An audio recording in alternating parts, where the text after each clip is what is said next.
إن الحمد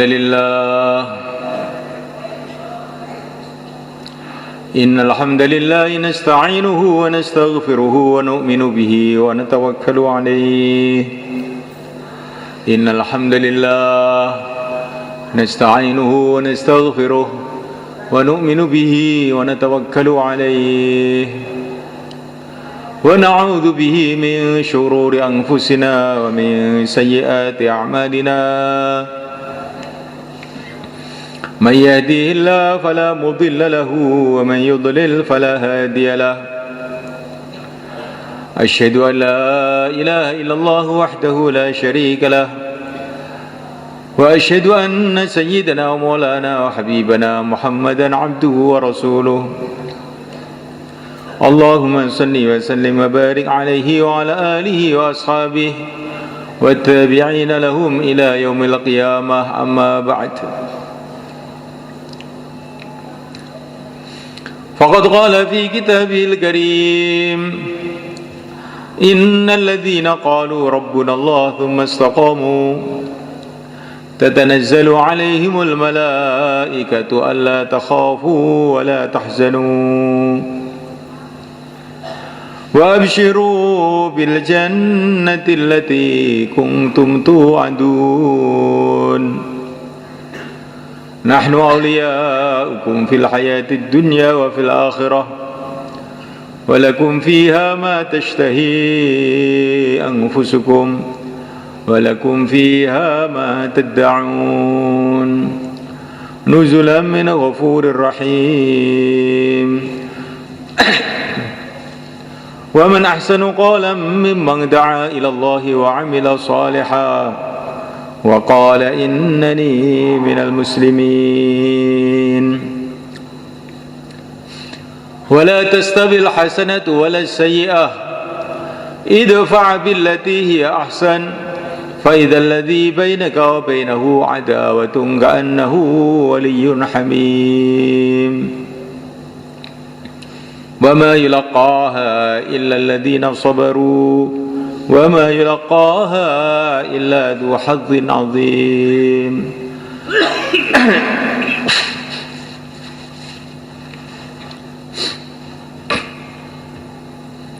Hadirin yang dimuliakan Allah SWT,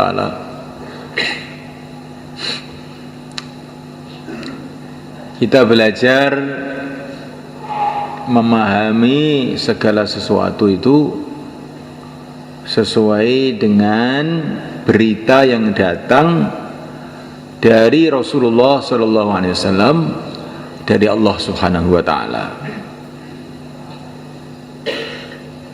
Kebanyakan manusia ini memahami apa-apa itu sesuai dengan berita orang.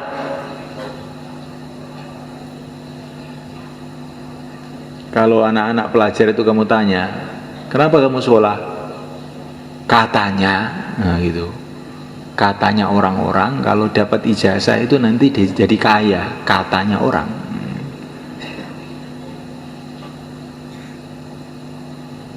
Kenapa kamu pergi ke Jepang? Katanya kerja di sana itu gajinya sebulan 10 juta. Katanya siapa? Katanya orang-orang. Kenapa kamu ke Korea? Katanya orang-orang. Pokoknya orang itu sekarang itu berpikir itu menurut katanya orang-orang. Sedangkan katanya orang-orang itu katanya ada yang benar, ada yang tidak benar. Yang katanya.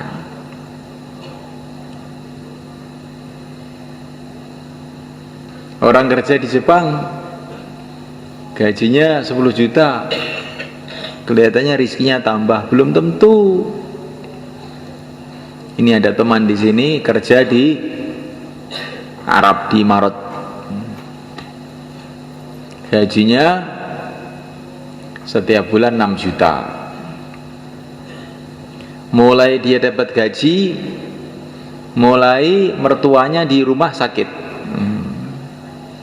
sembuh ganti istrinya, sembuh lagi ganti anaknya, Akhirnya pulang 2 tahun dari Imarat, tidak bawa uang sama sekali, uangnya habis untuk ngobatin keluarganya. Sekarang dia kerja di Temboro, gajinya 600.000, tapi keluarganya sehat semua, 600.000 akhirnya utuh.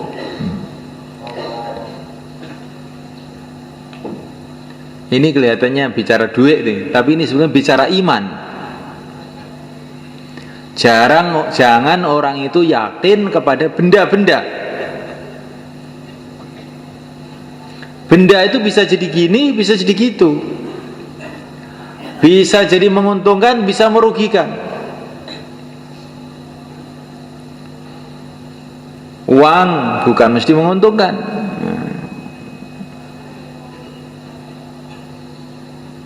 Ada orang bawa uang pergi ke kota, bisa beli sate, beli gulai, kelihatannya menguntungkan. Ada sampai di kota, ketahuan pencopet, dicopet, akhirnya dia sedih, nangis. Sebabnya apa? Sebabnya dia punya uang. Kalau dia tidak punya uang, tidak dicopet. Ada orang yang punya anak kemudian bahagia. Ada orang yang punya anak kemudian menderita, nangis sebab anaknya. Begitulah benda-benda di dunia ini. Tidak ada yang pasti baik, itu nggak ada. Yang mesti jelek juga tidak ada. Kadang-kadang perkara itu kelihatannya jelek tapi ternyata baik. Bukan mesti jelek, enggak. Nabi Yusuf alaihissalam dimasukkan sumur, dijual ke Mesir sebagai budak, kelihatannya jelek, tapi akhirnya malah jadi raja di negeri Mesir.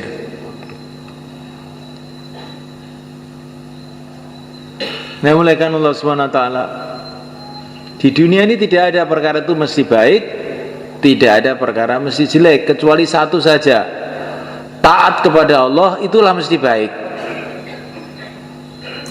Maksiat kepada Allah itu mesti buruk. Kalau orang taat kepada Allah, maka akan dicintai oleh Allah, akhirnya akan diberkati hidupnya oleh Allah. Kalau orang maksiat kepada Allah, cepat atau lambat nanti dia masih celaka. Kalaupun kelihatannya dia enak, itu seperti enaknya orang yang naik mobil tapi mau masuk jurang. Seperti enaknya orang naik pesawat tapi mau jatuh. Yakini kalau maksiat kepada Allah satu saat mesti menyesal.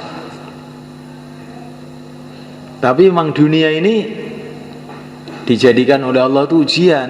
Kalau orang maksiat bukan langsung dapat malapetaka. Begitu juga kalau orang taat bukan langsung, biasanya kadang-kadang langsung juga.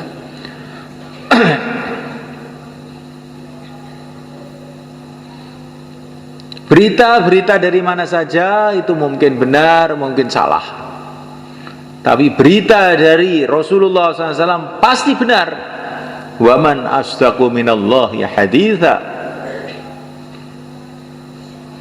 Berita dari Allah itu pasti benar. Karena apa? Allah SWT itu maha kuasa. Untuk apa bohong? Orang bohong itu janji bohong itu karena apa? Karena dia tidak bisa menunaikan. Besok kamu saya kasih uang, ternyata besok saya nggak punya uang, akhirnya bohong saya.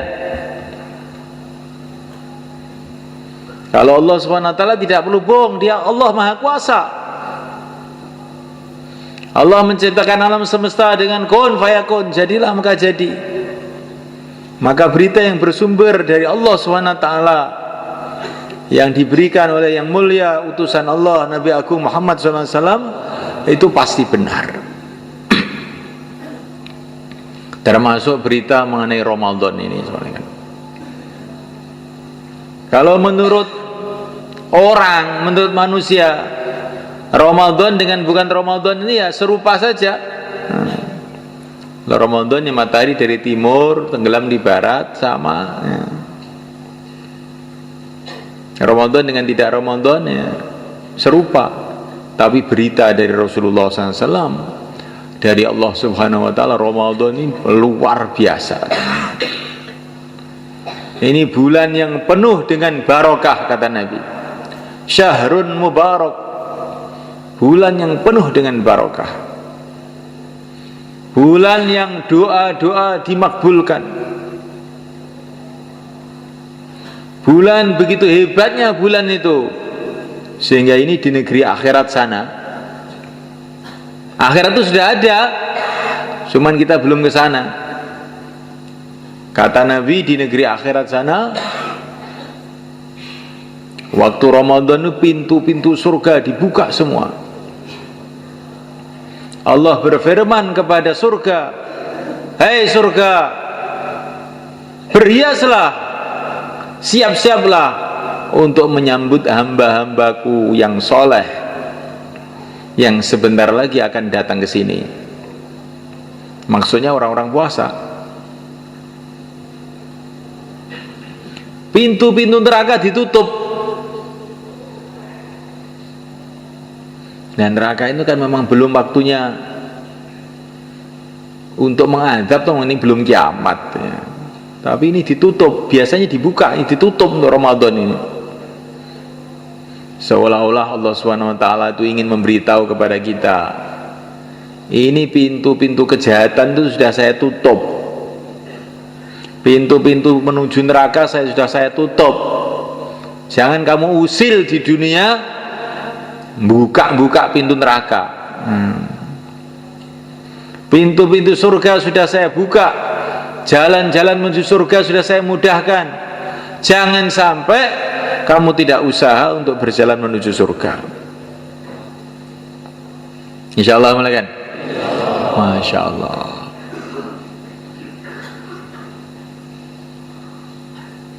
Setiap malam Ramadan dan setiap siang Ramadan, setiap muslim ini ada jatah doa makbul. Kapan itu? Mungkin waktu pagi, mungkin waktu habis sholat, mungkin waktu khutbah Jumat. Dan setiap malam juga ada jatah doa makbul. Setiap muslim, semua kita sama.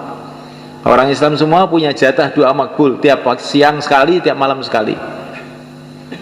Kapan waktunya? Dirahasiakan oleh Allah seluruh Ramadan. Maka hati-hati dalam bulan Ramadan ini.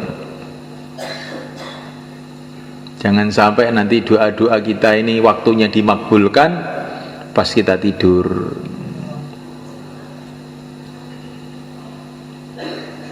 Waktu doa-doa kita tidak ada jatah, menggebu-gebu doa, Allahumma, Allahumma, Allahumma. Pintu dibuka, tidur.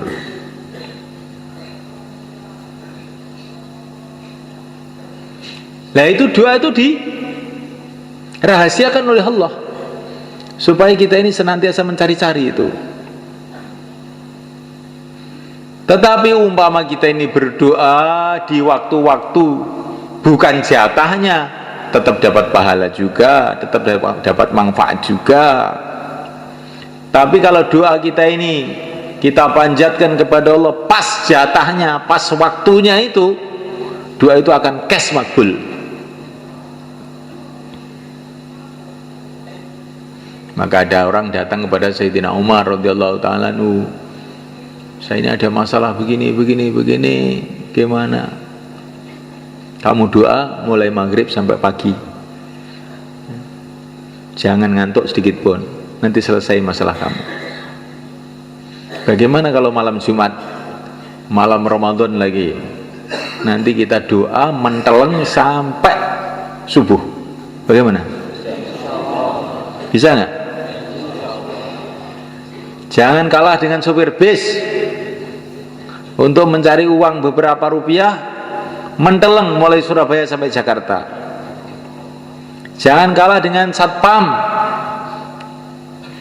untuk jaga maling, siap menteleng, berdiri semalam suntuk.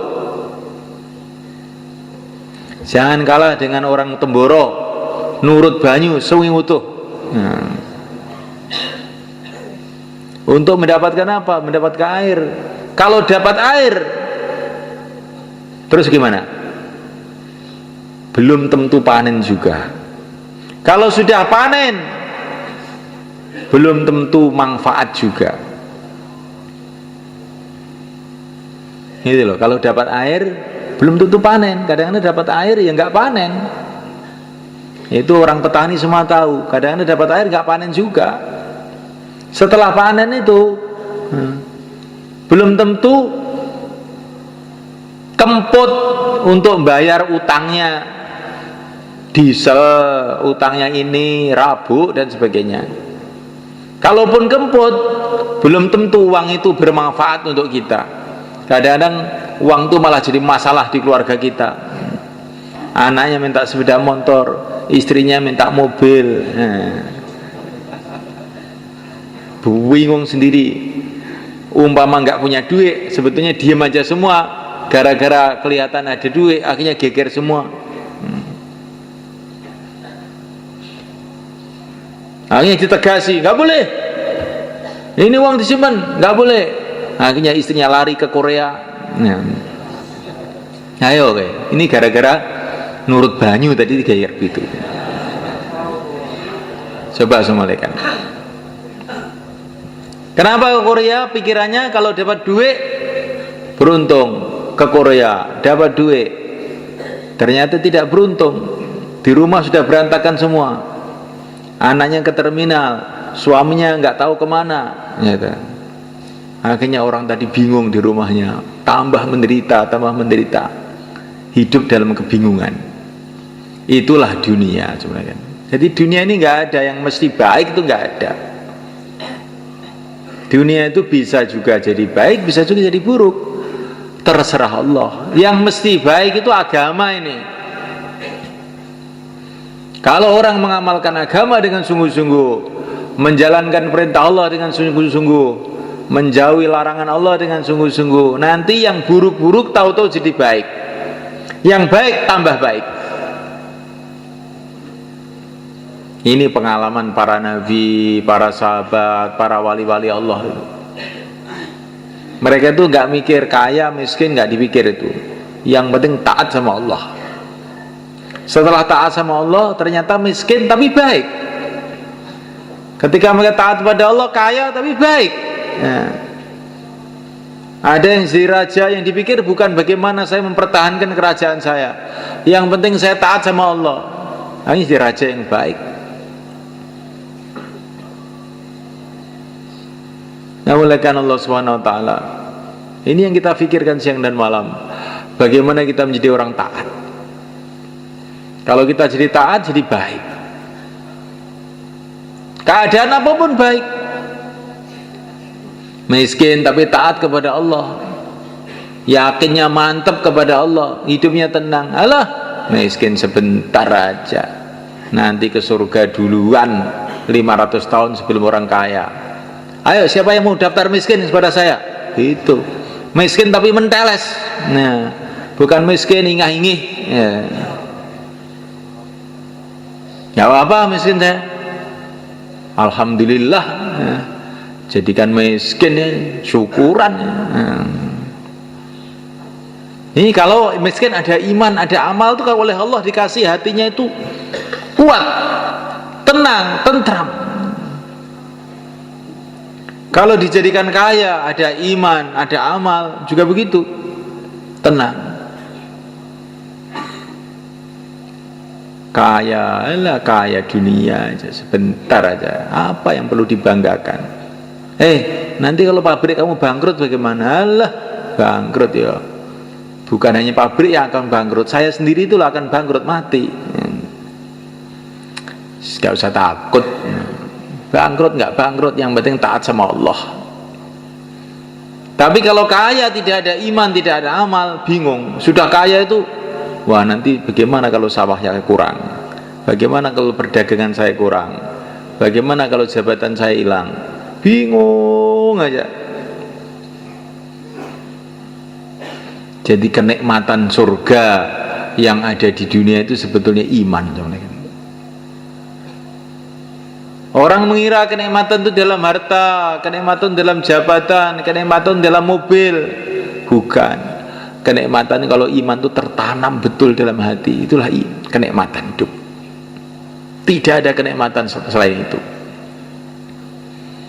Maka Sayyidina Ibrahim bin Adham radhiyallahu ta'ala anhu, ini anak raja di Balkha sana di Persia.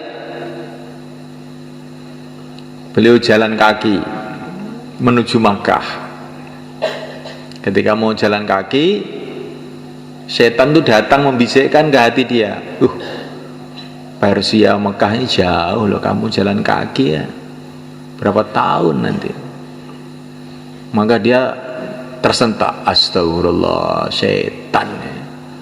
Orang mau kebaikan dihalang-halangi. Demi Allah, saya akan terus berjalan ke Mekah, dan saya bersumpah setiap 1 kilo akan sholat 1000 rakaat. Terus berjalan, setiap 1 kilo sholat 1000 rakaat. Sampai di Mekah itu 12 tahun. Jalan di Mekah, dari Persia ke Mekah itu 12 tahun. Akhirnya jadi wali. Itu ciri khas wali itu, kalau ditakut-takuti setan malah dadi.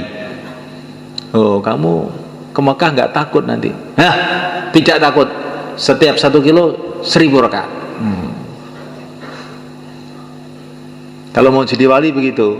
Kalau ditakut-takuti setan, tambah dadi.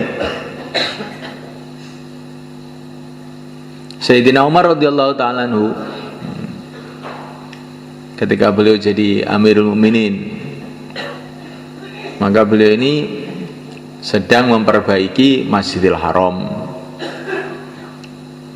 Maka ini Abu Sufyan yang dulu rajanya Mekah lah, ringkasnya itu, disuruh sama Sayyidina Umar, Abu Sufyan, ambil batu sana, ayo, roan. Nah, maka Abu Sufyan itu pun ngangkat batu.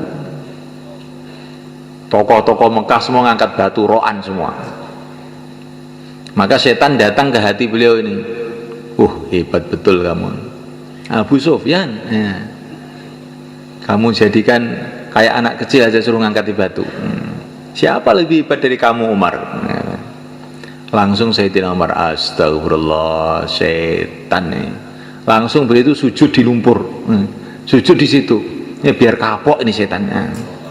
Oleh setan suruh sombong, sujud bertawadhu. Jadi begitu orang-orang soleh-soleh dulu itu.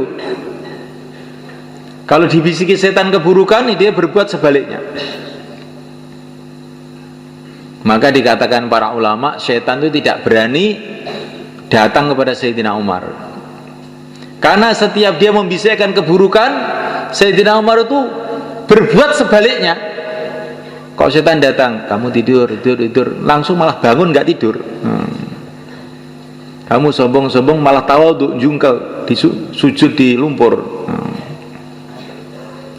Kalau setan datang, kamu jangan sedekah, kamu masih banyak keperluan. Nanti Sayyidina Umar dikeluarkan semua uangnya, sedekah. Jangan puasa, ini panas ini, malah puasa. Itu wataknya Sayyidina Umar. Apa saja bisikan setan, beliau berbuat sebaliknya. Akhirnya setan nggak berani. Nanti kalau saya bisiki lagi malah tambah dadi nanti ini. Ya, kita belajar begitu, insya Allah malaikat. Sekarang ini setan besar memang sudah dibergol, setan kecil masih ada. Katanya Maulana Zakaria, setan kecil masih ada. Kalaupun tidak ada, itu bekas-bekas ajaran setan yang selama setahun itu masih nancep di hati kita. Ajarannya bagaimana? Nanti kalau diajak keluar, itu terus diundur bulan depan, tahun depan, begitu. Bagaimana kalau kita tentang aja? Insya Allah. Jadi begitu semua lagi kan. Allah sudah berfirman kepada kita bahwa syaitan itu musuh kamu. Inna syaitana kana lakum aduwwan mubina. Syaitan itu musuh kamu. Lah kok malah kita turuti terus? Allah sudah berfirman bahwa Rasulullah itu manusia yang paling sayang kepada kamu, tapi nggak mau kita ikut. Ya ini kan kita celaka jadinya begini ini sebenarnya kan. Namuliakan Allah Subhanahu wa taala. Berita Ramadan ini, Masya Allah, berita-berita dari Nabi itu ajib-ajib sama malaikat. Orang yang sujud, sekali sujud saja dalam Ramadan ini, bila diterima oleh Allah sujudnya itu, Allah akan bangunkan untuk dia satu rumah di surga, yang rumahnya itu pintunya 60.000 pintu,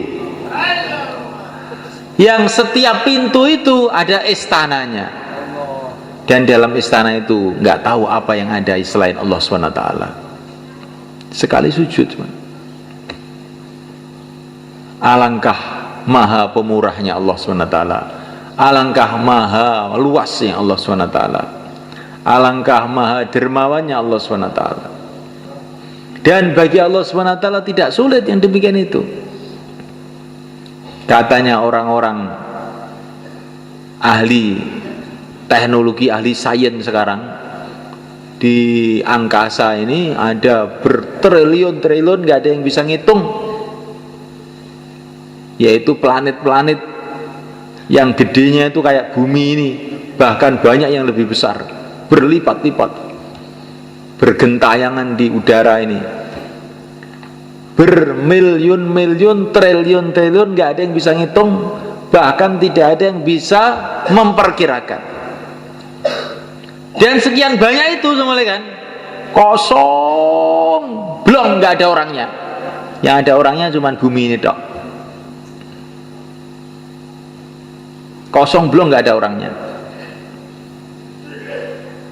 Ada orang yang tanya, lah iya, kalau Allah Subhanahu wa taala itu bikin alam semesta jagat raya yang begitu luas, begitu banyak, ada benda-benda kayak bumi bertriliun-triliun, gak ada yang bisa ngitung, kosong, gak ada orangnya, kok apa gak mubadir itu ya.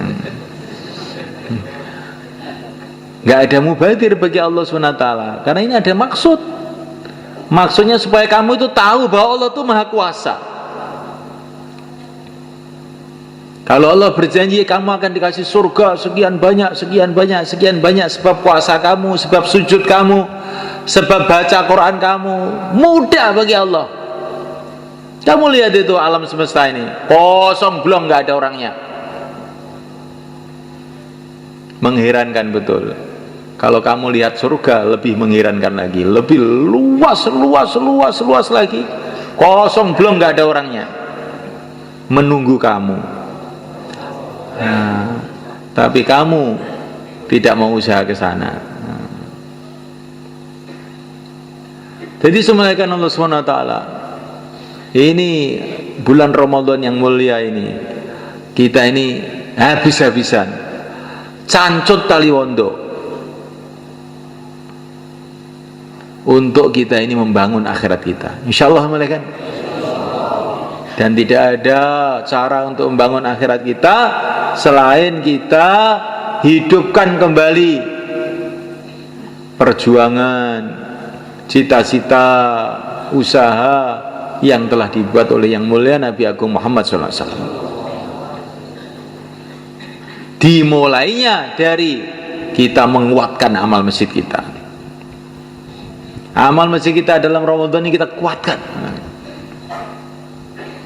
Mana masjid kita itu? Semua masjid itu masjid kita. Semua masjid-masjid Allah, kita hamba-hamba Allah, itulah yang berkewajiban untuk memakmurkan masjid. Di perkara itu kalau masjid itu jangan, ini masjid saya, ini masjid kamu, bukan. Ini masjid Allah, kita hamba Allah, kita lah yang berkewajiban menghidupkan amal-amal di situ.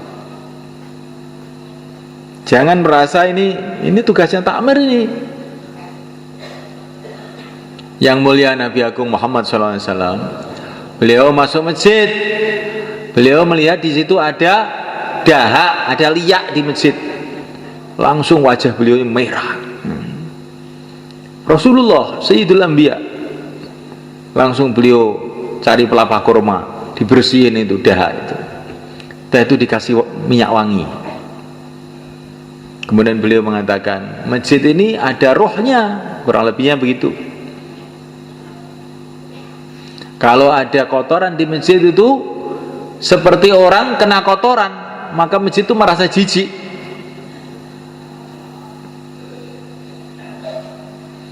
Masya Allah. Maka kita ini harus menganggap diri kita ini, meyakini kita ini hamba Allah, masjid Allah, kita yang berkhidmat masjid, kita yang membersihkan, kita pula yang memakmurkan.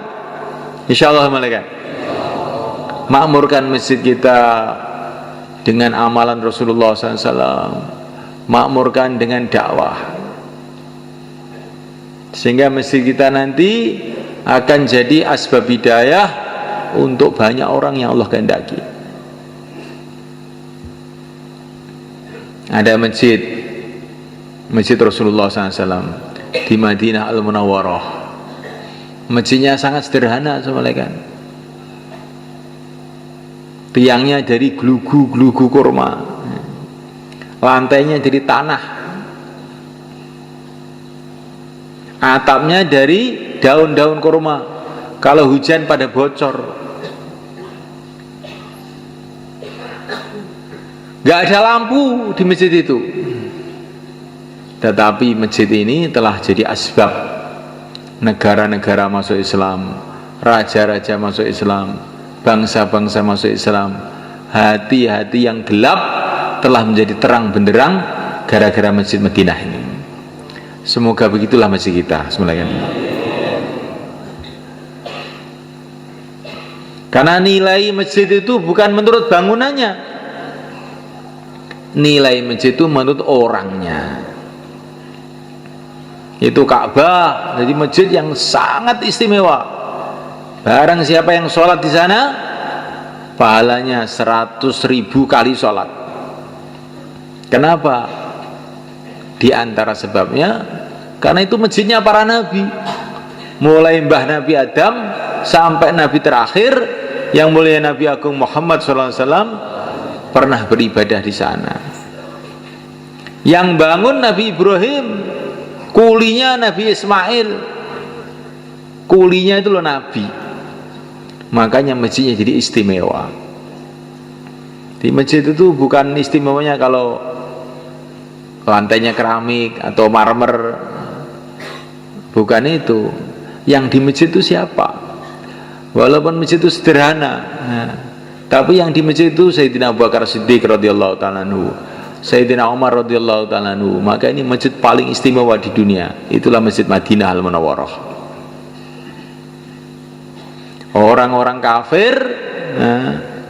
Orang-orang kafir masuk Masjid Nabawi, berubah pikirannya, berubah hatinya, sehingga orang-orang kafir jadi wali-wali Allah. Sekarang masjid kita ini sudah gede, alhamdulillah. Ini masjid ini lebih gede dari Masjid Nabawi pada zaman Nabi. Wis gede, wis apik ya. Karek wonge engko bengi iktikaf ora karek kuwi ning ngene.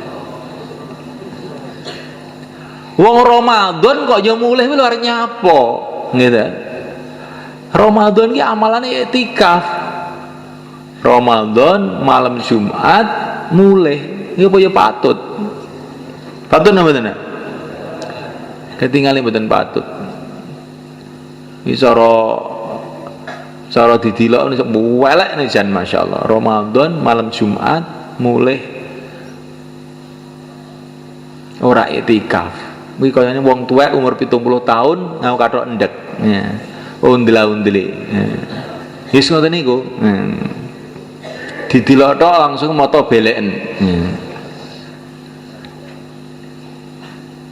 Niki tentang Nizamuddin wae. Kalau di Nizamuddin kita ini kalau Ramadan nih, amalan 24 jam malaikat. Pagi hari bayan hidayah pengeluarkan jamaah. Malam hari tarawih panjang-panjang, kadang-kadang sampai jam 11 sampai jam 12 saya baru selesai tarawih itu. Tarawihnya panjang-panjang. Masih juga pengeluaran jamaah pagi-pagi, masya Allah. Siapa yang punya cita-cita masjid-masjid kita jadi begitu? Insya Allah kita semua. Masjidnya kecil di Nizamuddin itu, tapi amalannya besar, sehingga jadi asbab hidayah. Hidupnya agama di London, hidupnya agama di Rusia. Kemarin saya baru dapat cerita jamaah yang dikirim ke Rusia. Jamaah Malaysia kemarin datang ke sini. Bagaimana dia masuk di hutan-hutan Rusia itu, musim salju, musim dingin, masuk ke kampung, terus membuat pertemuan habis ngisya. Dia mengira di kampung seperti ini mana ada orang mau datang. Musim dingin lagi, es di mana-mana es. Nggak ada listrik lagi kampung itu, gelap. Tapi dia elan, jauhlah, pagi hari, sore hari jauhlah, nanti malam habis isya ada pertemuan. Setelah habis isya tahu-tahu loh, ada apa ini? Ternyata orang-orang pada datang tuh naik kuda semuanya. Orang Rusia tuh naik kuda datang itu. Ada yang naik keledai. Masjid itu penuh, ada 500 orang ikut pertemuan itu. Ini bukan istimewa, pertemuan jamaah gerak begitu itu.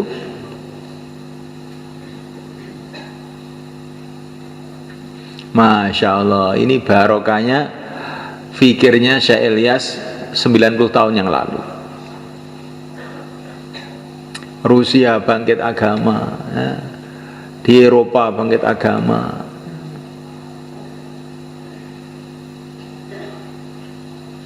Di Amerika bangkit agama, di Temboro bangkit agama, di Sumberjo bangkit agama. Sumberjo apa ini agama jangan biyen. Saiki Masya Allah udah nggo serban ngapal nih Quran. Disemelekan Allah SWT. Alangkah indahnya hidup beberapa hari ini, 60 tahun, 70 tahun, terus kita ini hidup jadi asbab hidayah untuk banyak orang. Maka dakwah kita hidup, kita kuatkan waktu Ramadan ini semuanya. Bentuk jamaah-jamaah sebanyak-banyaknya. Kefahaman bahwa Ramadan itu adalah bulan di rumah, itu harus kita buang jauh-jauh. Rasulullah pergi ke Badar waktu Ramadan. Rasulullah Fathu Makkah, penaklukan Mekah waktu Ramadan. Jadi Ramadan itu juga bulan ibadah, juga bulan penyebaran agama. Maka kita bentuk jamaah-jamaah 4 bulan, 40 hari. Barangkali nanti dapat Lailatul Qadar dalam Ramadan ini. Kalau orang dapat Lailatul Qadar itu semula kan doa-doanya makbul. Yang tadinya orang hatinya keras, duit aja hatinya berubah, karena disalami oleh malaikat Jibril jadi lembut, mikir akhirat. Itu kalau orang dapat Lailatul Qadar itu begitu itu. Doa-doa makbul, asalnya belajar ilmu nggak masuk-masuk. Mudzakarah 6 sifat lali terus. Ataupun ingat nggak bisa mengamalkan. Berkat doanya Lailatul Qadar berubah, ilmu jadi mudah, cepat paham, ibadah jadi ringan, enteng. Ini barokahnya orang itu mendapatkan barokahnya doa-doa Lailatul Qadar, doa-doa Ramadan. Lah untuk mendapatkan itu paling baik dengan kita keluar jalan Allah. Insyaallah malaikat. I'tikaf di masjid kita hidupkan. Nanti kalau kita keluar i'tikaf juga.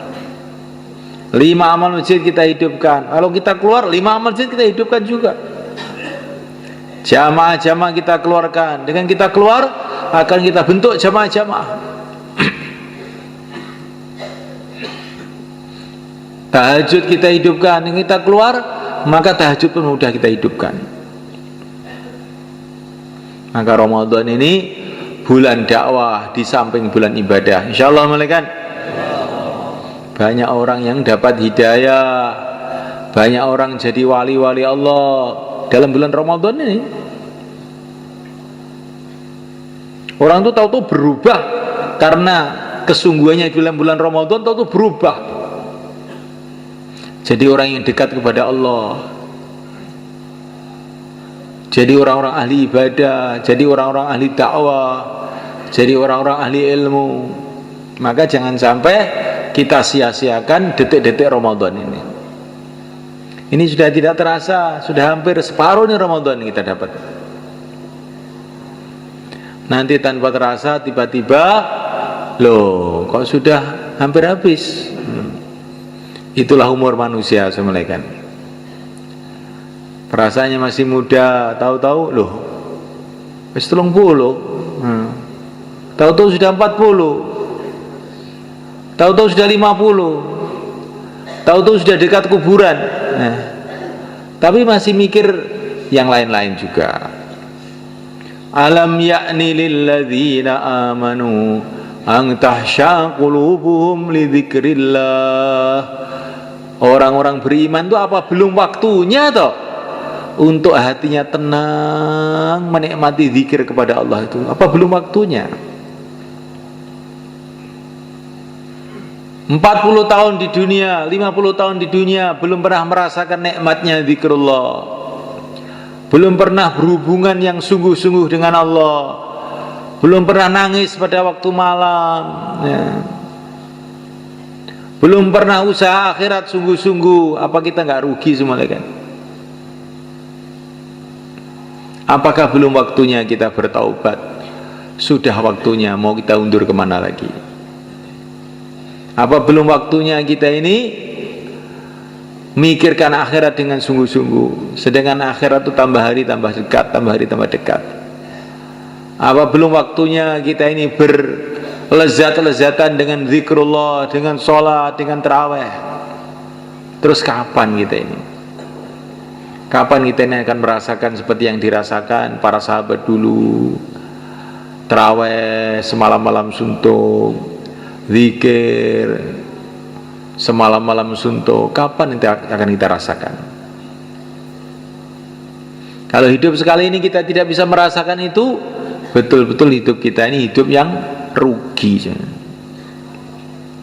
Nah, waktunya Ramadan ini, insya Allah malaikat. Waktu Ramadan ini waktu yang sangat baik itu. Bulan barokah. Barokah itu apa toh? Barokah itu kebaikan-kebaikan datang tanpa kita sangka-sangka. Itu namanya barokah. Maka Ramadan ini Nabi katakan ini bulan barokah. Akan datang kebaikan-kebaikan yang tidak disangka-sangka. Kalau kita jaga adab kehormatan Ramadan ini, akan datang kebaikan-kebaikan yang tidak disangka-sangka. Urusan perjuangan kita, urusan dakwah kita. Akan datang kebaikan-kebaikan yang tidak disangka-sangka. Urusan keluarga kita. Akan datang kebaikan yang tidak disangka-sangka. Urusan ekonomi kita. Akan datang urusan yang tidak, kebaikan-kebaikan yang tidak disangka-sangka dalam macam-macam urusan. Karena ini bulan barokah, syahrun mubarak. Pakai syarat kita jaga kehormatan bulan ini. Puasanya, tarawihnya, tahajudnya, sedekahnya, dakwahnya, ta'limnya. Maka Allah Subhanahu wa taala tidak akan menyia-nyiakan kita. Insyaallah malaikat. Semua orang punya masalah. Lah, Ramadan inilah kesempatan kita menyelesaikan masalah dengan berhubungan kepada Allah yang bisa menyelesaikan segala masalah. Inilah kesempatan malaikat. Masalah ini, masalah ini, masalah itu, masalah ini, masalah itu, masalah besar, masalah kecil, bagi Allah Subhanahu wa taala semua kecil aja.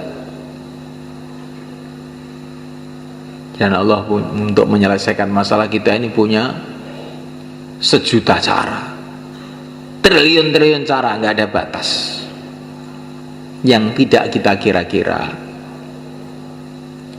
Sayyidina Ali radhiyallahu ta'ala anhu satu hari melihat istrinya Sayyidah Fatimah radhiyallahu ta'ala anha, putri Nabi, sedang sakit. Maka Sayyidina Ali mengatakan, Fatimah, kamu ingin apa? Saya ingin buah delima. Maka Sayyidina Ali pun pergi ke pasar, uangnya cuma cukup untuk beli delima satu aja. Beli delima satu, dibawa pulang. Di tengah jalan ada orang miskin di pinggir jalan minta-minta. Sayyidina Ali merasa gak enak, gimana ya ini? Istri saya seneng delima, ini ada orang minta-minta. Allah Subhanahu wa ta'ala memerintahkan kita untuk membantu orang minta-minta. Gimana ini? Dah, tak sodakohkan aja, semoga Allah kasih jalan keluar. Sodakohkan delimanya. Akhirnya pulang ke rumah, nggak bawa delima. Tapi tiba-tiba Siti Fatimah bilang, ya Ali, nggak usah beli delima ya, nggak usah beli delima. Loh kenapa? Saya kok sekarang kok jadi nggak seneng, tadi ingin gitu kok sekarang kok tidak loh. Nggak usah beli ya. Ya, memang sudah saya berikan orang, tadi saya sudah khawatir di rumah ditagih. Ternyata kamu sudah nggak seneng. Ya sudah nggak seneng saya. Belum lama kemudian datang tamu. Tamunya itu Salman Al-Farisi. Tamunya itu ternyata utusan Rasulullah. Saya kesini utusan Rasulullah. Mau apa? Ini mau ngantar hadiah. Hadiah apa? Delima dari Rasulullah. Langsung dikeluarkan dari kantongnya delima. Dihitung 1, 2, 3, 4, 5, 6, 7, 8, 9. Loh, ini dari Rasulullah? Iya dari Rasulullah. Kalau dari Rasulullah mestinya 10, bukan 9. Mesti kamu ambil 1 ini. Nah, kata Sayyidina Ali, Salman mengatakan benar. Memang saya ambil 1, tapi saya ingin nguji kamu, ngerti nggak kamu coba? Dari mana kamu kok tahu ini? Bahwa delima ini 10, saya ambil 1. Sayyidina Ali ini, saya itu baca Quran mulai awal sampai akhir itu nggak ada orang beramal 1 pahalanya 9, nggak ada. Minimalnya pahala itu 10, bukan 9. Maka mesti kamu entet ini. Ini katanya Sayyidina Ali. Jadi sudah malaikat Allah Subhanahu wa ta'ala. Ini ilmunya Sayyidina Ali itu aneh-aneh kadang-kadang. Ini di ilmu tafsir gak ada begini nih. Ini pemahamannya para wali mengenai Quran ya. Saking yakinnya Sayyidina Ali kepada Al-Quran ini malaikat. Maka dia yakin bahwa apa yang dia buat mesti dibalas oleh Allah. Dan kalau ini dari Rasulullah, mesti Rasulullah itu mesti kasih ilham oleh Allah. Nggak mungkin itu ngawur, itu Rasulullah nggak mungkin. Kalau Rasulullah itu dikasih ilham dari Allah mestinya 10, nggak 9. Nah, ini tafsirnya Sayyidina Ali ini. Karena Rasulullah itu semua perbuatannya adalah dari bimbingan wahyu. Lah wahyu nggak ada yang 10 dibalas 9, 1 dibalas 9 itu nggak ada. Man jaa bil hasanati falahu asyru amsalha, balasannya 10.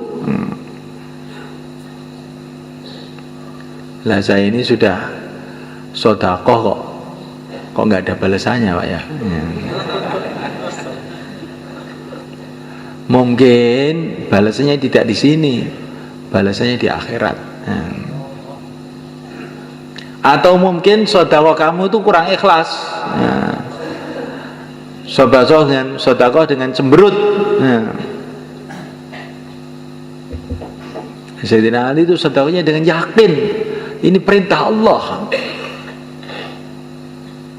Maka kalau kita sedekah itu dengan ikhlas. Tandanya ikhlas itu gimana sedekah itu?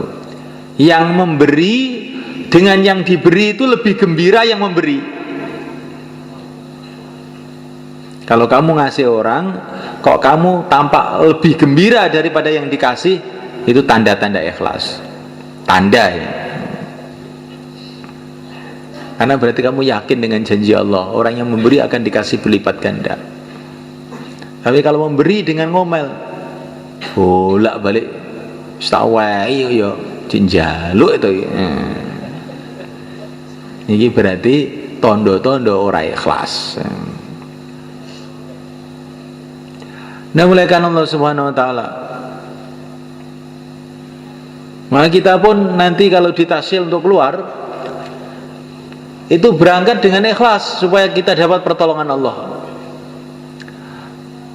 4 bulan itu berdiri itu dengan gembira, Masya Allah. Kalau saya membela agama Allah, Allah akan bela saya. Beruntung saya. Maka berangkat itu dengan gembira, bukan dengan cemberut. Insya Allah malah kan. Maka yang mau keluar 4 bulan, 40 hari, tambah masa, sisa masa, silakan berdiri ke selatan. Monggo, dengan gembira berangkat. Nah, bismillah, monggo. 4 bulan, 40 hari Ramadan. Monggo. Termasuk yang